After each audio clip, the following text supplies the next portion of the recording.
In terms of people, Norway is a pretty small country home to only about 5.5 million individuals. To put that into perspective, Norway has fewer people than many of the world's city-states do, such as Singapore's 6 million people or Hong Kong's nearly 7.5 million people. But while small in people, Norway is very large in land. The country has about 385,000 square kilometers worth of overall land, roughly 140 times larger in geographic area than Hong Kong and roughly 464 times larger than Singapore, despite having a fewer number of people than in either. Put another way, Norway's geographic size is also roughly equivalent to Japan's, and both countries have a similar amount of mountains that cover them. And yet, Japan has 22 times more people living within its similar mountainous area than Norway. Naturally, this makes Norway one of the most sparsely populated and overall empty countries in the world, with the lowest density of people that can be found anywhere in mainland continental Europe, with the northern half of the country stretching beyond the Arctic Circle in the far north with a very thin layer of topsoil above bedrock. The land of Norway is mostly harsh, mountainous, rugged, and very cold with a short growing season, an environment that doesn't lend itself very well to sustaining large numbers of people. Only 2.2% of Norway's land is even considered arable and suitable for agriculture, one of the lowest percentages in the world and roughly equivalent to Yemen's percentage, a mountainous country in the Arabian Desert without even any rivers that's widely regarded as a failed state.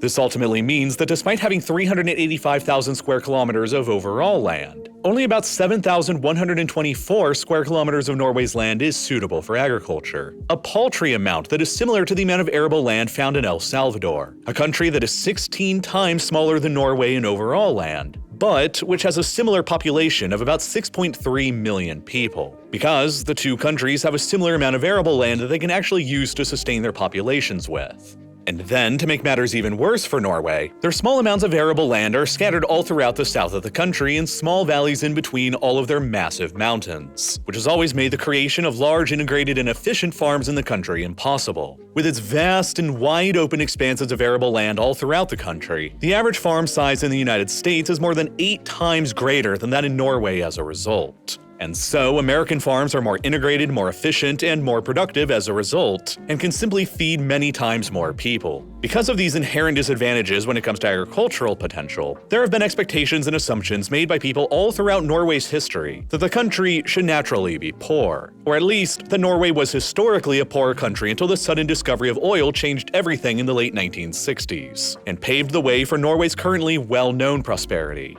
But the interesting truth is that oil didn't actually make Norway rich. It just made Norway even richer than it already was beforehand. Contrary to popular belief, Norway has been a relatively wealthy country for most of its entire history. And it almost counterintuitively has to do exactly with the same geography that makes the country so terrible for agricultural production. There are other geographic factors that can determine the fate of nations beyond agricultural potential, and one of the biggest others is how easy it is to travel around the country's territory and conduct trade. Transportation across Norway by land, however, has always been very difficult. For thousands of years before modern highways and tunnels, traveling along the Norwegian west coast on foot or horse was basically impossible because of the omnipresent steep mountains and deep fjords that carved all across the landscape. But this seemingly geographic curse actually turned into one of Norway's greatest geographic blessings in disguise. Because of all the jagged fjords located all throughout the Norwegian coast, Norway is generally regarded as having by far the longest coastline anywhere in Europe, with a coastline that's more than 6.5 times longer than the United Kingdom according to the CIA World Factbook. In fact, Norway's coastline is considered to be so enormous because of all these fjords that it's ranked as having the second longest coastline of all the countries in the entire world, remaining only behind the #1 spot of Canada.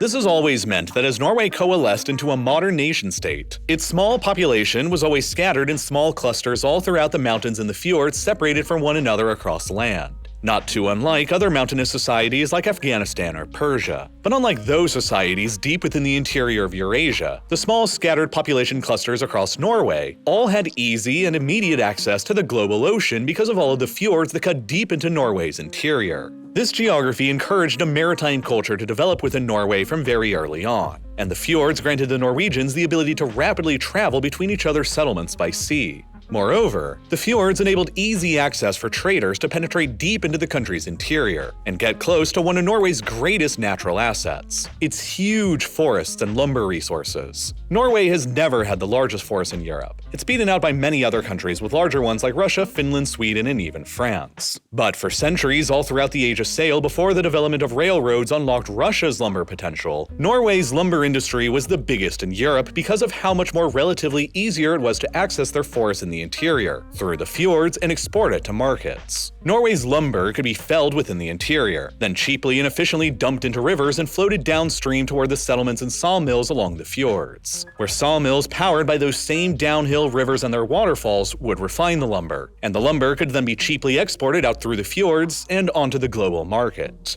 And so, until the later 19th century, when railroads fully unlocked the lumber potential of European countries with larger forests like Russia, Finland, and Sweden, these relative geographic advantages made Norway the lumber powerhouse of Europe for centuries, and the country's maritime culture enabled it to build out a world-class merchant fleet. By the time that the 20th century rolled around, Norway already had the fourth largest merchant marine fleet in the entire world. The nature of Norway's well-connected but spread out and low-density population also encouraged two things. One, the communities were all connected to each other by the fjords and by the sea, which led to a common identity emerging between all of them despite their mountainous geography. And two, Norway's small population clusters learned early on to cooperate together on shipbuilding and construction for all of their common benefit. Entire Norwegian towns would cooperate together on the construction of ships that were vital for all of their survival, and shares in the ship's ownership would be divided amongst nearly everyone in the town who participated, from the lumberjacks to the craftsmen. Over time, this resulted in a much more spread out and decentralized distribution of wealth and ownership in Norway, in addition to the spread out and decentralized population. And so, a large, centralized, and powerful class of capitalists never really developed in the country the same way that they did elsewhere in places like France and Britain, with their populations and economies both largely concentrated around their political capitals. Norway's geography, conversely, forced its people to trust each other and to cooperate on building the ships that were vital to their survival. And so, early shipbuilding in Norway was largely cooperative in nature. And then, that influenced the country's economy for centuries afterwards through to the present day, as Norwegian agriculture, forestry, maritime insurance, and fishing all became dominated by cooperatives, while the Norwegian banking sector throughout the 19th and 20th centuries became effectively dominated by cooperative credit unions as well. Across the 19th century then, when Norway was widely believed to be a fairly poor region, Norway was actually already doing very well for itself in relative terms. By the 1850s, Norway's GDP per capita was already higher than basically the entirety of Eastern Europe, exceeding that of Bulgaria, Romania, Poland, Hungary, and Czechoslovakia. And by the 1880s, Norway's GDP per capita had eclipsed virtually all of southern Europe too, including Portugal, Spain, and Greece, while by the turn of the 20th century in 1900, it had even surpassed that of Italy. And then by 1938, on the eve of the Second World War, decades before the discovery of oil in the country, Norway's GDP per capita had already exceeded those of Germany, France, and the United Kingdom, and by some estimates, it was already the wealthiest country on average in Europe. A huge part of the reason why Norway's economy accelerated so rapidly between 1900 and 1938 was the advent of modern advanced water turbines and hydroelectric dams that completely revolutionized Norway's geographic potential even further. Norway is a land that is almost completely covered by rivers that begin high up in the mountains and then thunder down their steep elevations toward the fjords and the coast in the west. These rivers are fed by predominantly westerly winds that bring them abundant levels of precipitation, and their steep drops and waterfalls provide a massive amount of kinetic energy just sitting there that can be captured by turbines to generate electricity. Norway, therefore, has one of the highest hydroelectric power potentials of any country in the world.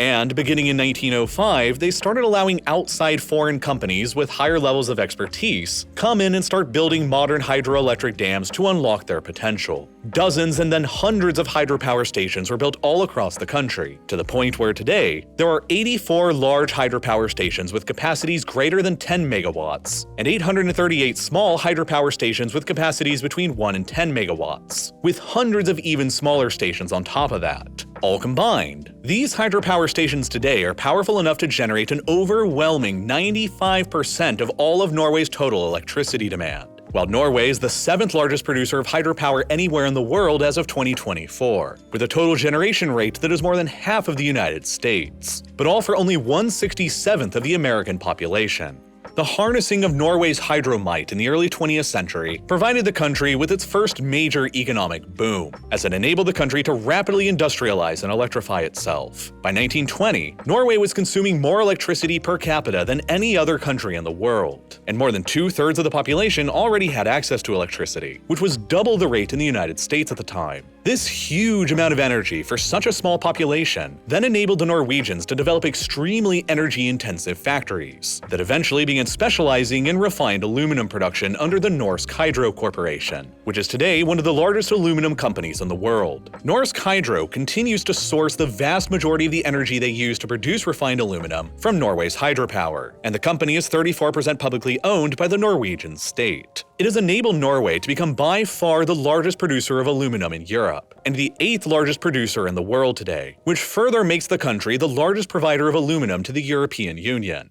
But just as hydropower continued unlocking Norway's potential in the early 20th century, the industry came to become dominated by the large foreign companies that came to Norway to invest and build all of the dams out. And so, Norway sought to gradually wrest control over them to secure its own national control over its own resources. Norway's small and spread out population lacked large amounts of capital and technical expertise, however. They needed the large foreign investors to help them build out their hydroelectric and factory potential. And so, a straight-up quick nationalization of the foreign investors' assets would have sent all of that foreign investment and expertise they needed fleeing in the future. To avoid that outcome, but to still secure their own control over their own resources, Norway decided on taking a pragmatic and long approach to the hydro industry that would directly influence their approach to the oil and gas industry decades later. Norway established rules that foreign companies who came to invest in Norwegian hydro would have to follow, that included clauses that hydroelectric power stations and mines they built and funded would have to be turned over to the Norwegian government without compensation after a period of 60 to 80 years of operation.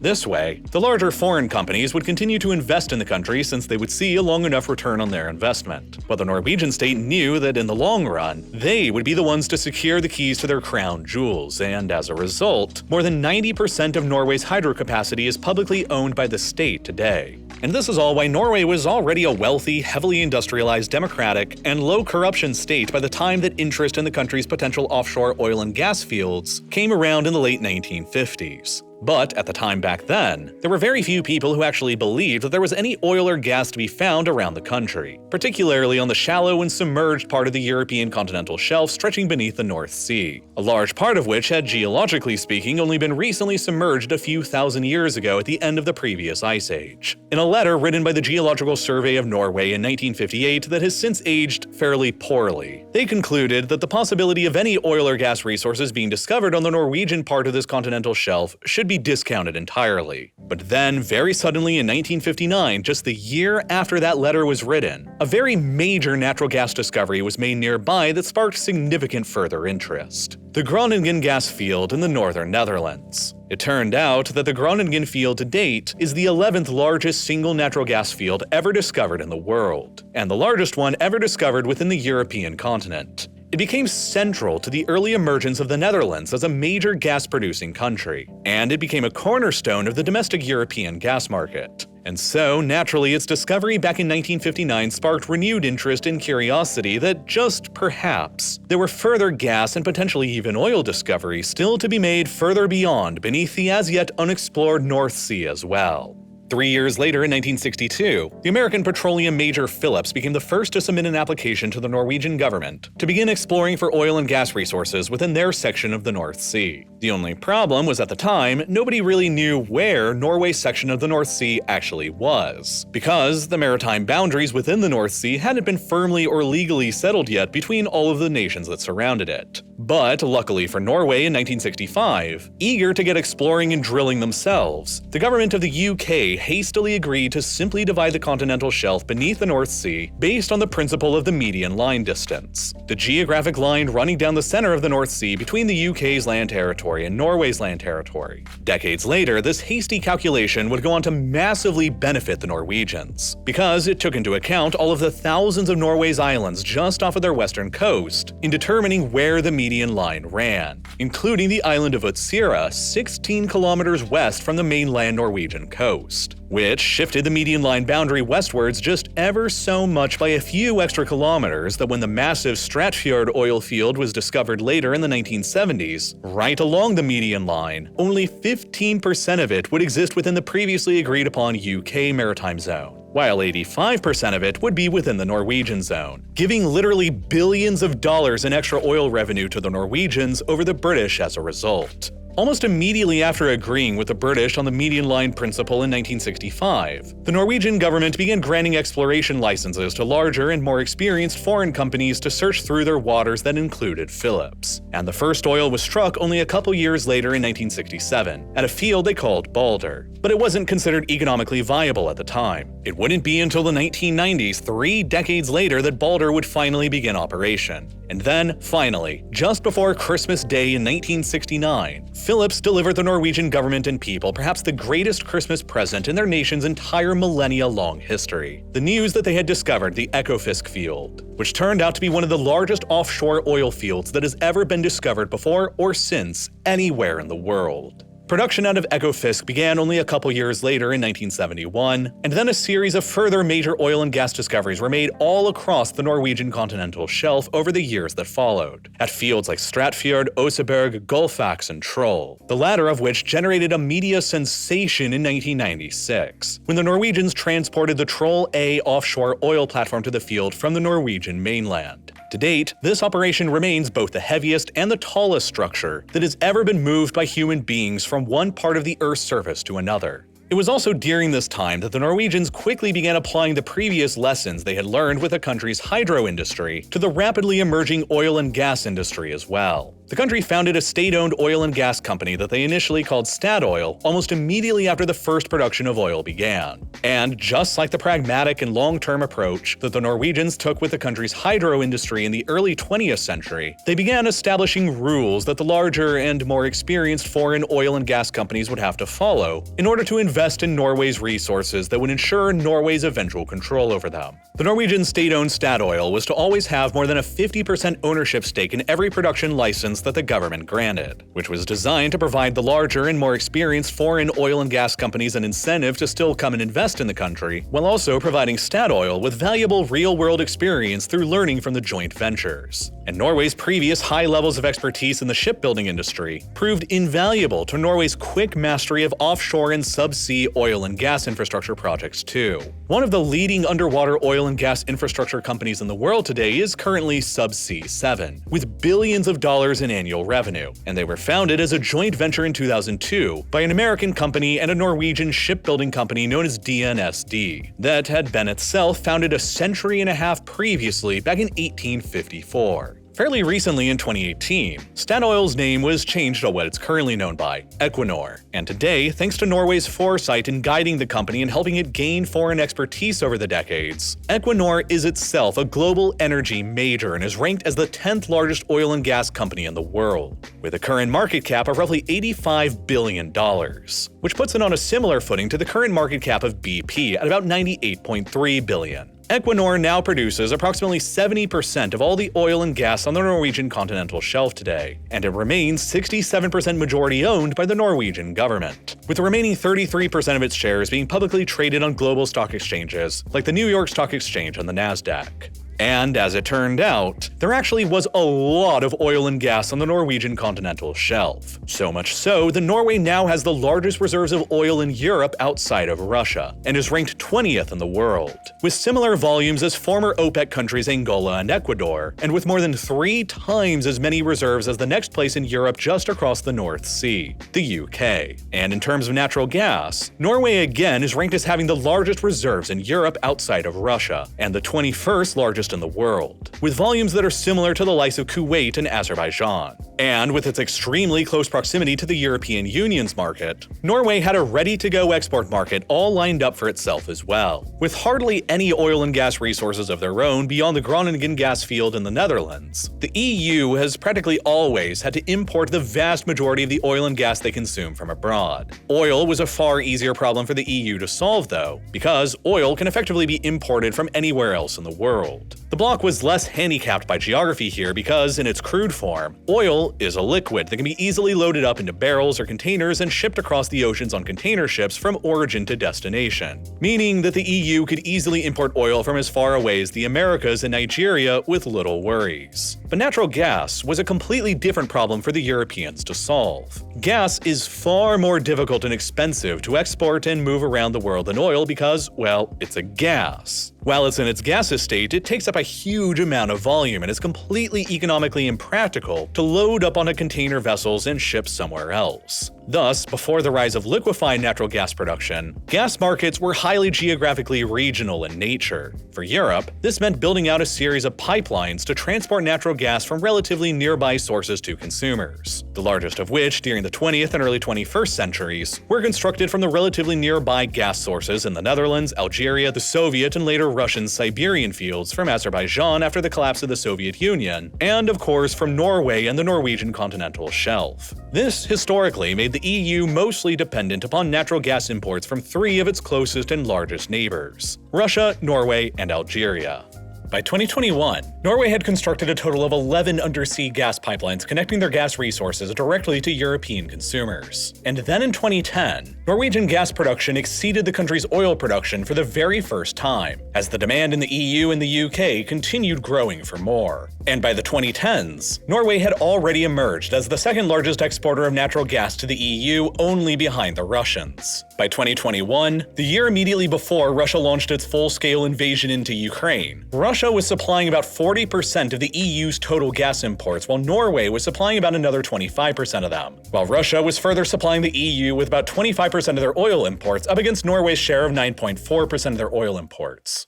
And by this point, with billions of dollars a year gushing into the Norwegian economy, Norway had already effectively become a petrostate, the only one in Europe other than Russia. In 2021, oil and gas made up roughly 21% of the entire Norwegian GDP and made up a whopping 51% of all of Norway's exports by value. But Norway never actually evolved into the usual petrostate stereotypes of corruption and authoritarianism, for several notable reasons that set it notably apart from the others. While there is no universally agreed upon definition of what actually constitutes a petrostate, the most general definitions revolve around countries whose economies are very heavily dependent upon the extractions and exporting of oil and gas to the point where without those industries, their economies could face collapse. 25 countries around the world spanning South America, Africa, the Middle East, Europe, and Asia usually come to mind as the world's most classic examples of petrostates. And out of all 25 of them, every single one are considered by the Economist Democracy Index to be either authoritarian regimes or hybrid regimes, except for only two of them: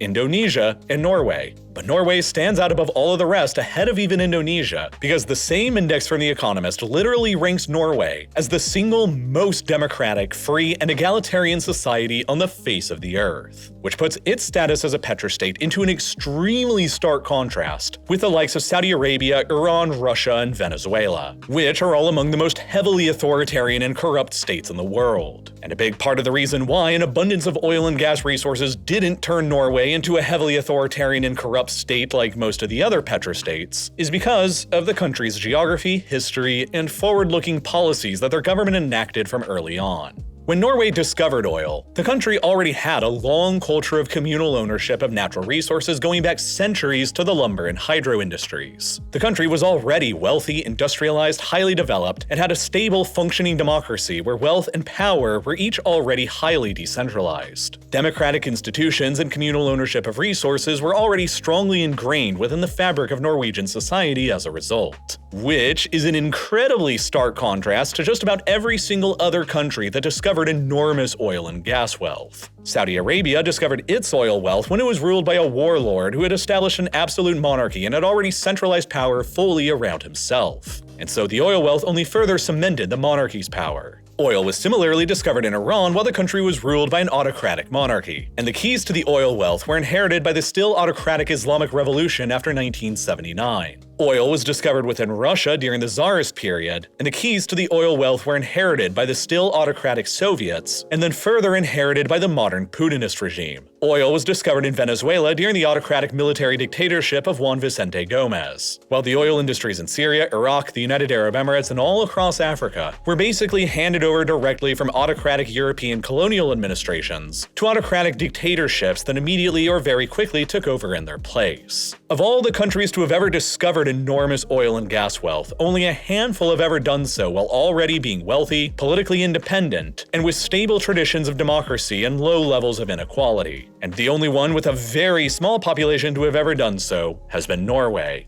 Norway was thus better prepared to handle the sudden influx of oil and gas wealth than most others have been, but it still initially caused the Norwegian economy to become rapidly undiversified and dependent on oil and gas anyway. Throughout the 1970s and early 80s, when the price of oil was high, the oil-dependent Norwegian economy was booming, but then in 1986, the price of oil suddenly collapsed, and with it, Norway's heavily oil-dependent economy suffered its first oil-induced recession. Over the past 6 decades of history, going back to 1960, the Norwegian economy has only ever shrunk on 3 occasions. In 2020, during the outbreak of the COVID-19 pandemic, in 2009, during the depths of the Great Financial Crisis, and in 1988, back during the depths of this oil recession. But the Norwegian government learned a valuable lesson from this recession in the 1980s. It needed to diversify itself away from the unpredictable ebbs and flows in the oil market. And so, just a couple years later in 1990, the Norwegian state, with its long history of communal ownership of resources and democratic institutions, had the foresight and the capability to establish the Pension Fund Global, otherwise known as the so-called Oil Fund.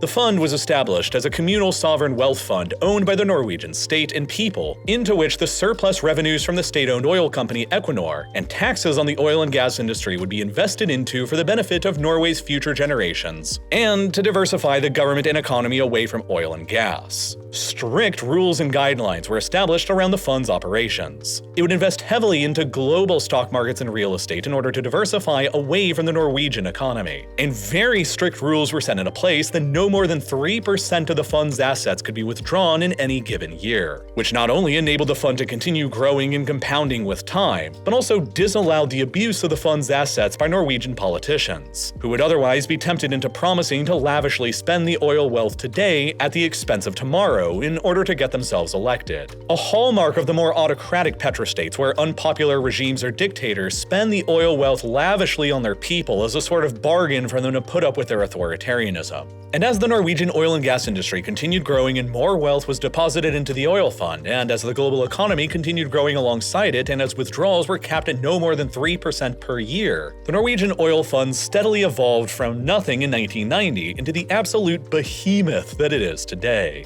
Currently, the fund is by far the largest sovereign wealth fund in the entire world. Its current net assets exceed more than $1.5 trillion, and the fund owns an estimated 1.5% of all the shares of all the more than 9,000 publicly traded companies in the world, and is the global stock market's single largest investor today, making the fund the world's biggest stock market whale. This is despite the fact that the Norwegian economy itself only represents about 0.5% of the entire global economy, and despite the fact that the Norwegian population only represents about 0.07% of the worldwide human population, and yet they own 1.5% of the global stock market. The oil fund is currently so massive relative to Norway's small population that it's worth approximately $275,000 per Norwegian citizen, if they decided to ever cash it all out. And it's already reached a point where the fund's conservatively capped 3% withdrawal rate per year can safely provide for about 20% of the entire Norwegian government's annual budget in perpetuity, giving Norway the ability to rely less on the unpredictable fluctuations of oil and gas price revenue to continue funding their government operations and shielding the country from future oil price collapses.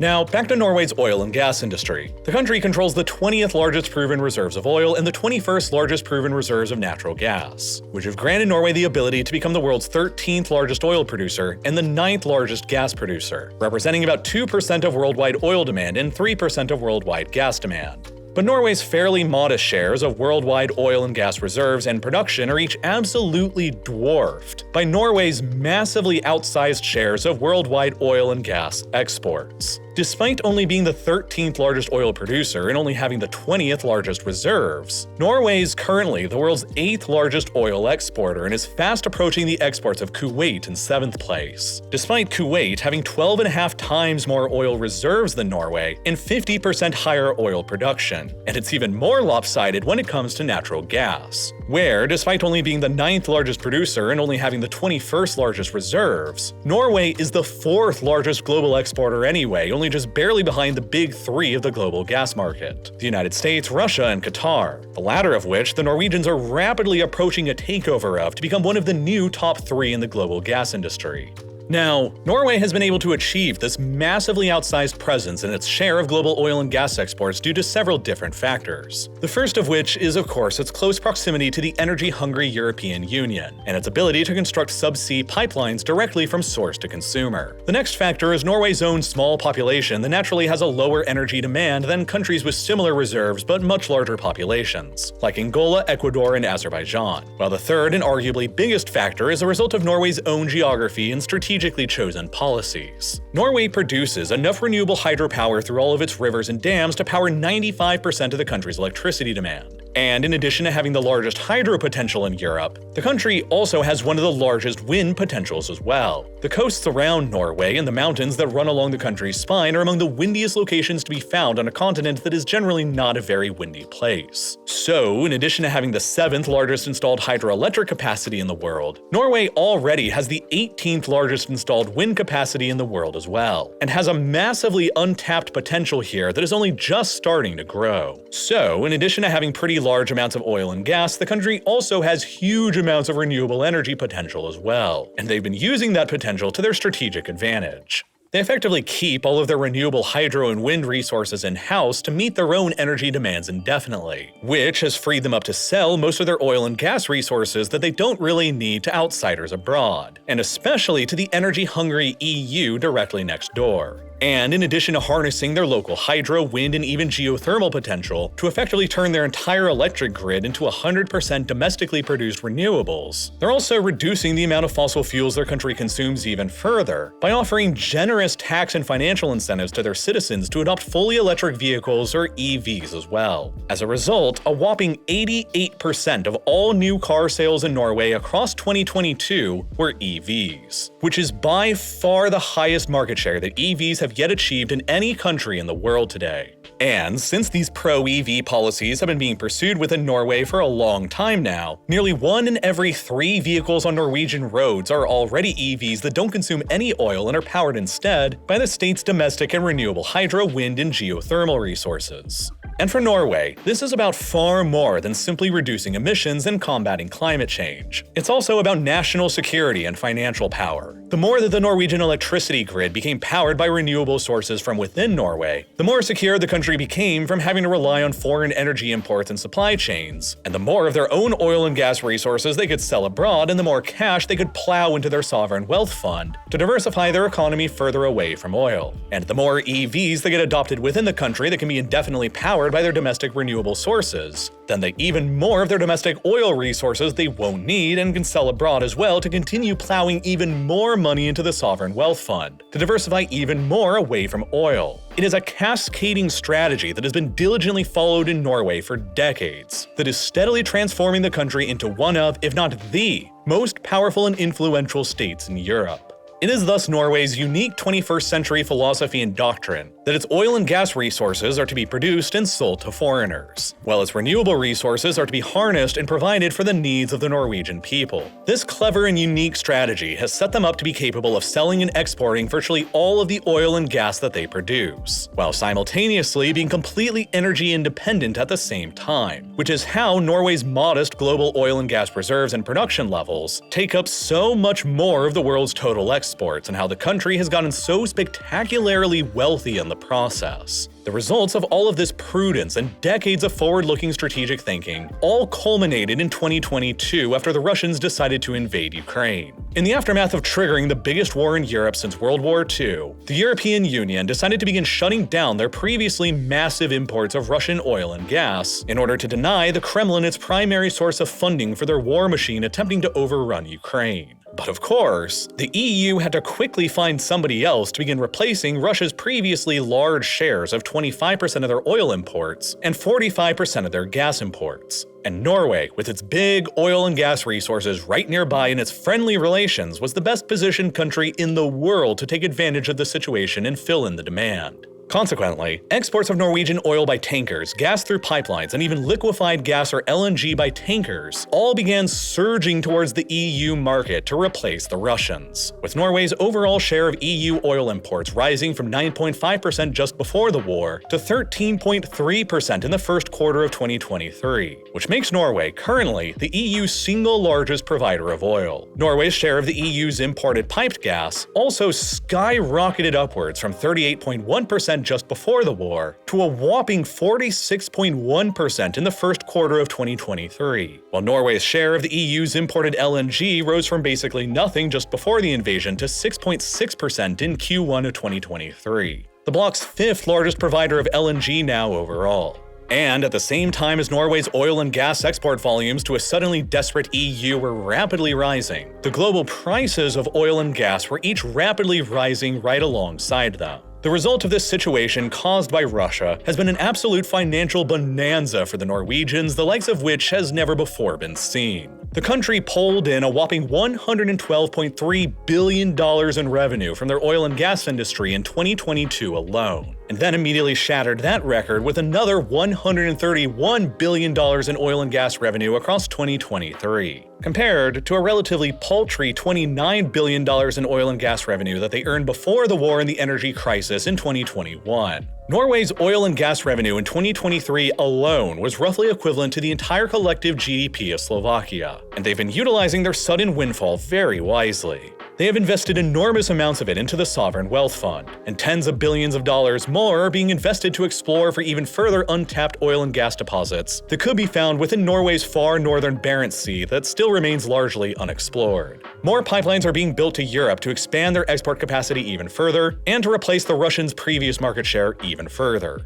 Norway's increasing displacement of Russia in the European energy market was perhaps best symbolized in September of 2022. On the 27th of that month, a series of bombs detonated underwater, destroying sections of the Nord Stream 1 and 2 natural gas pipelines that connected German factories and homes directly to Russia's huge natural gas fields in Siberia. Both pipelines were rendered completely inoperable by the sabotage, destroying Russia's ability to directly export gas to Germany. And then, the very next day afterwards, the Norwegians and the Poles inaugurated the opening of the Baltic Pipe, Norway's brand new gas pipeline to Poland that will replace all of the roughly 60% of Poland's natural gas imports that had been coming from Russia with Norwegian gas instead. Norway has therefore emerged in the 2020s as the European Union's largest single supplier of energy, and in the future it isn't likely to be limited to oil and gas exports either. In the future, as climate change progresses, it's expected that precipitation levels in Scandinavia will actually increase further than what they're like today, which will mean that even more water will be feeding into Norway's rivers that cascade down the mountains toward the west coast. While Norway's still largely untapped wind potential is expected to be expanded to make the country a global leader in wind energy as well.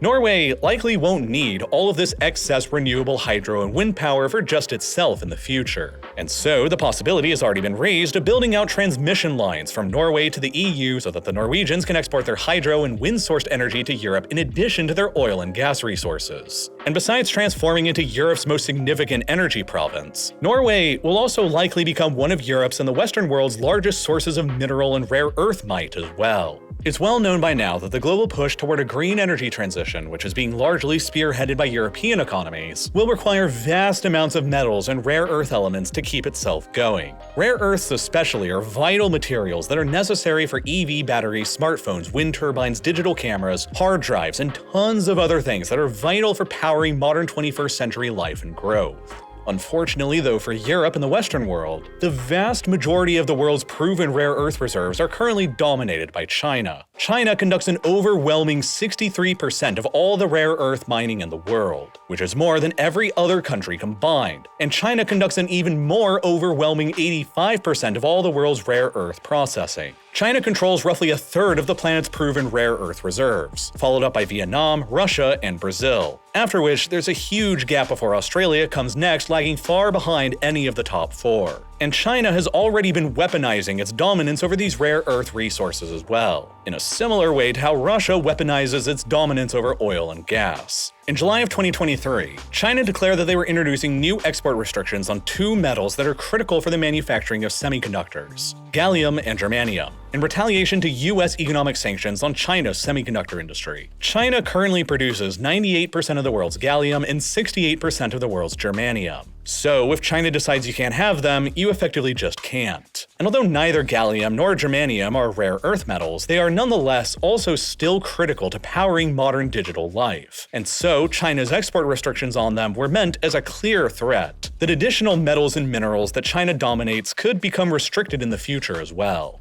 But it was around that same time that a company called Norway Mining in Norway suddenly made a surprise announcement in June of 2023. They had just about out of nowhere discovered by far the largest reserve of phosphate rock ever found in the world. And it was just sitting there in southern Norway this whole time. The company has since estimated that this deposit contains around 70 billion tons of economically recoverable phosphate, which literally in a flash doubled the entire world's previously proven reserves of phosphate that had sat at 71 billion tons beforehand. Put another way, this recent Norwegian discovery is so vast that it can supply the entire world's demand for phosphate all on its own for the next half a century to come. And it completely undermines the previous dominance over phosphate that was up to then enjoyed by Morocco, who controls an estimated 50 billion tons of the resource that equaled about 70% of the world's proven reserves before June of 2023, and then was cut down a size by half to only about 35% of the world's proven reserves after the discovery in Norway. Prior to Norway's gigantic discovery, it was Morocco and China who were the largest producers of phosphates, and they dominated the global market for it. Phosphates are really important because they're a critical component used in fertilizer and global food chains. And in smaller quantities, they're also similarly used to produce digital devices and EV batteries. And Norway Mining still isn't finished either. They believe that their huge phosphate discovery in southern Norway also contains huge amounts of metals like titanium and vanadium as well. Metals that are vital for the construction of everything from aircraft to computers and submarines and more. At the moment, the production of both metals are dominated by China, who produces roughly 36% of the world's titanium and more than half of the world's vanadium, while vanadium's production is further 99% dominated by the BRICS countries, with virtually all of the world's production of the metal happening in China, Russia, South Africa, and Brazil. This has meant that for a very long time, the US and the EU have each had to rely on geopolitically tenuous supply chains for their access to these raw materials that are vital to continue building airplanes and submarines and computers. And China's export restrictions on germanium and gallium show that China could, in the future, decide on introducing even harsher export restrictions on titanium and vanadium as well.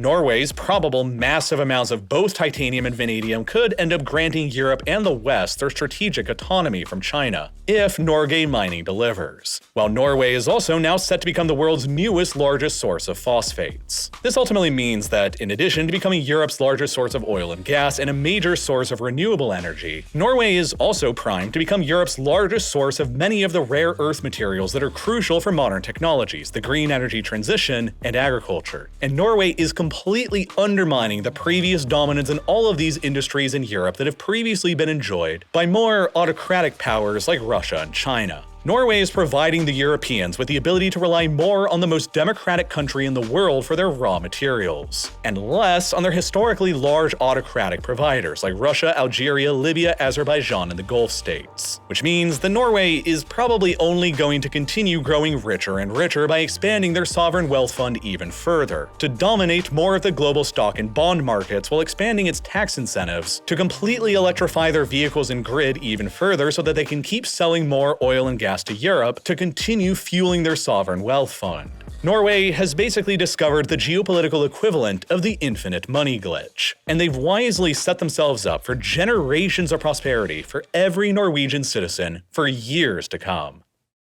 Now, there's a lot of data that goes into producing these kinds of videos. Whether it's showing how Norway and Russia compete for the oil and gas market in Europe, what Norway's wind and hydroelectric potentials look like, how Norway's small population stacks up against larger city-states, or showing how China dominates the rare earth metals industry, the ability to visualize raw data like this on the map is exactly what makes learning this stuff so fascinating to me. And it's why the Exploring Data Visually course is one of my favorite courses that I've ever taken with this video's sponsor, Brilliant. Brilliant is a STEM learning platform that helps you learn by actually doing. They don't just give you a mountain of text and expect you to remember everything you read. They use interactive exercises to teach you the intuitive principles, then build these principles upon each other so that you can genuinely understand complex subjects like data visualization and analysis, statistics, computer science, astrophysics, and tons of others. They really know how to teach for results, which is why Brilliant is perfect for the kind of person who wants to learn because they love learning, not because they're being forced to. And best of all, with their mobile app and smaller bite-sized course chunks, it's really possible to fit learning on Brilliant into any schedule, no matter how busy your day-to-day activities might be.